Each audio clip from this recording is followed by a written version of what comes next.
My name is Rian Martins from Cape Town, South Africa, and I became a big fan and avid reader of your ideas about 10 years ago. In 1999, I did an MBA and was nicknamed Warren Buffett because I quoted you in all the classroom discussions.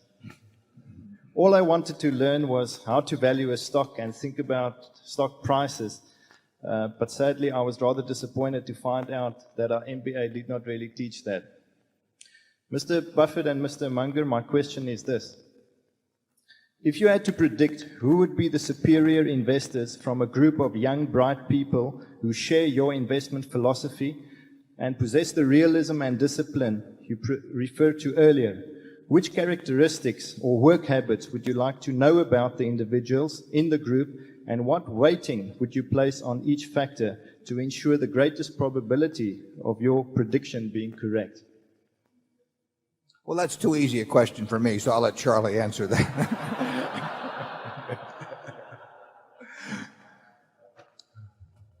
I think the fair answer to that one is that I'm not capable of answering it.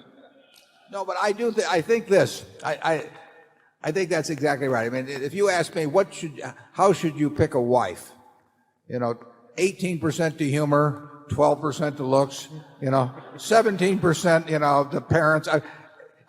I can't give you the formula, but I think you'll make the right decision. When you get.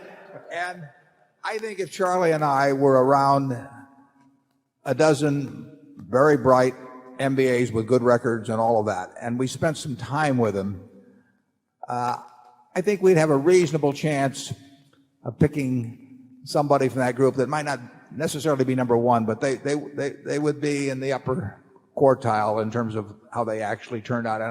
But I can't tell you. I can't tell you how to. I can't write out a software program or anything that will enable you to do that. I had that problem exactly at Solomon on that Saturday morning, whatever it was, August 17th, and I had to pick a guy to run the place. And there were a dozen or so people that all thought that they were the ones, or a number of them thought they were the ones to run it. And they all had high IQs, and they all had lots of experience in investment banking and everything. And in the end, I had to pick one. And I did pick the right one, I will say that. And, could I be 100% sure at that time it was the right one? Well, probably not, but I felt pretty sure I had the right one. And I can't tell you. I've had people say to me, well, what did you ask them and how did you evaluate it? Because I only had about 3 hours to do it. And I don't know. I mean, I can't write you out a set of questions that you should ask somebody. Some of it may be body language and different things of that sort. There are a lot of variables in it, but I think in the end, you would have picked the same person I picked if you'd been in that spot. You'd had to pick somebody in the 3 hours, but quantifying it for you, I can't do it. Charlie, have you got new? Yeah, well, when multiple factors are causing success, you get these anomalies. You could have two people who are going to be equally successful, and one is terribly good at A and terrible at Z, and the other is terribly good at Z and is very good at Z and terrible at A. They're equal. Which factor is most important? The answer, it doesn't matter in that case. When you got multiple factors, great strength in one will compensate some for weakness in another, and the factors can be quite different. I think the investment world is full of people who are succeeding based on quite different sorts of talent. I'm very leery of economic correlations. I mean, I spent years fooling around with that sort of thing, and I mean, I correlated stock prices with everything in the world, and the problem was when I found a correlation. I mean, it's you've seen these things on whether the AFC or the NFL wins the Super Bowl and all of that sort of thing. You can find something that correlates with something else, but in the end, a business or any economic asset is going to be worth what it produces in the way of cash over its lifetime. And if you own an oil field, if you own a farm, if you own an apartment house, with the oil field, it's the life of the oil field. and what you can get out of it. And maybe you get secondary recovery, maybe you get tertiary recovery. Well, whatever it may be, it's worth the discounted value of the oil that's going to come out. And then you have to make an estimate as to volume and as to price. With a farm, you make an estimate as to crop yield and costs and crop prices. And the apartment house, you make an estimate as to rentals and operating expenses and how long it'll last and when people will build other new apartment houses that potential renters in the future will find preferable and so on. But all investment is laying out some money now to get more money back in the future. Now, there's two ways of looking at getting the money back. One is from what the asset itself will produce. That's investment. One is from what somebody else will pay you for it later on, irrespective of what the asset produces, and I call that speculation. So if you are looking to the asset itself, you don't care about the quote because the asset is going to produce the money for you. And that's what society as a whole is going to get from investing in that asset. Then there's the other way of looking at it is what somebody will pay you tomorrow for it, even if it's valueless. And that's speculation. And of course, society gets nothing out of that eventually, but one group profits at the expense of another.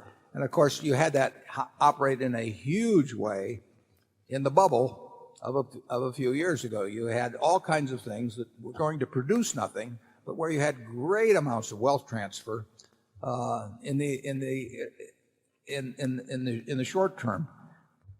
As investments, they were a disaster.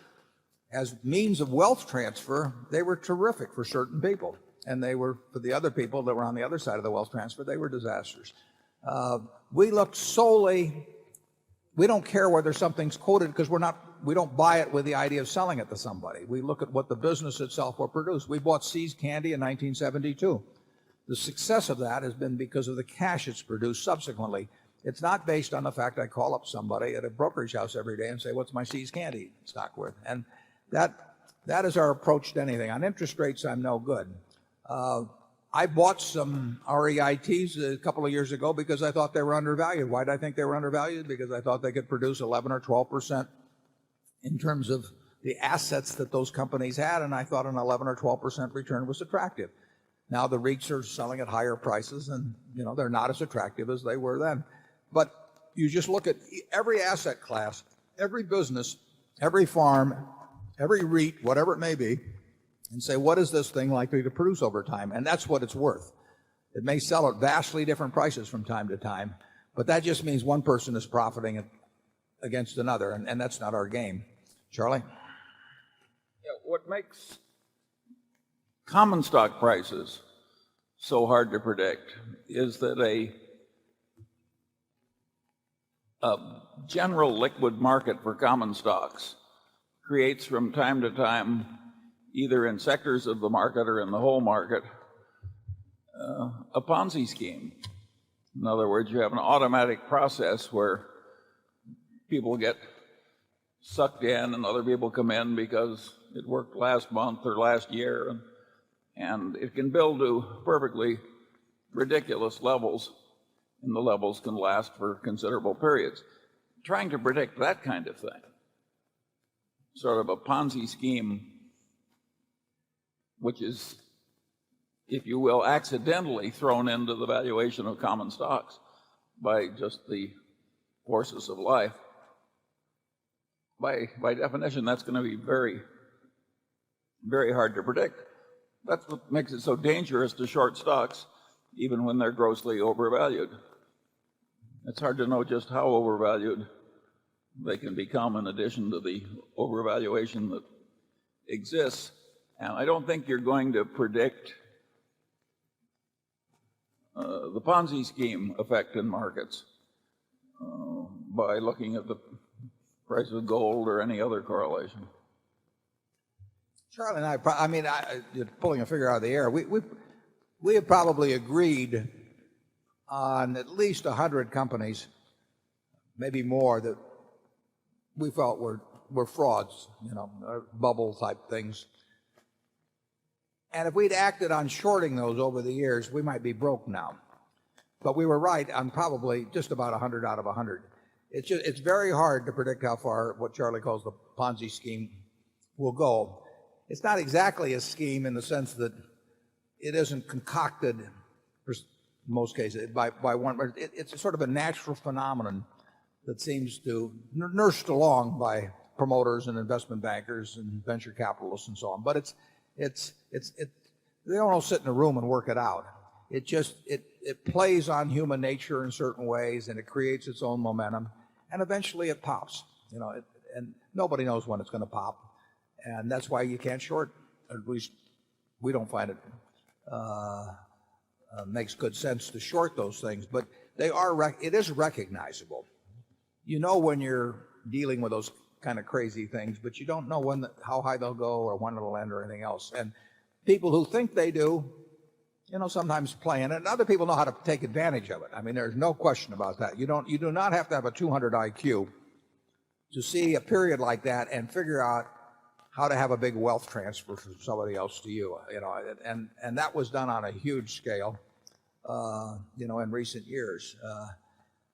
It's not the most admirable aspect of capitalism. What's interesting about Japan is that I don't think anybody thought that a major modern Keynesian democracy pervaded by a good culture in terms of engineering, product quality, product innovation, and so forth, could have a period where you would have negative 13 years without major depression either. I think that it would occur while interest rates were going down, not up. I think that was so novel that the models of the past totally failed to predict it. But I think these anomalies are always very interesting. And I think it's crazy for Americans to assume that what's happening in Argentina and what has happened in Japan are totally inconceivable forever in America. They are not totally inconceivable. You had a huge bubble in equity prices in Japan, and now you've had interest rates go to virtually nothing. You've had the passage of time. The country hasn't disappeared. People are going to work every day, and you've had the Nikkei, now at a third of what it sold for not that many years ago. It's an interesting phenomenon. And huge fiscal stimulus in the whole period from the government. Post-bubble periods, I think, depending on how big the bubble is and how many were participating in it, but post-bubble periods, I think, can produce fallout that not everyone will be terribly good at predicting.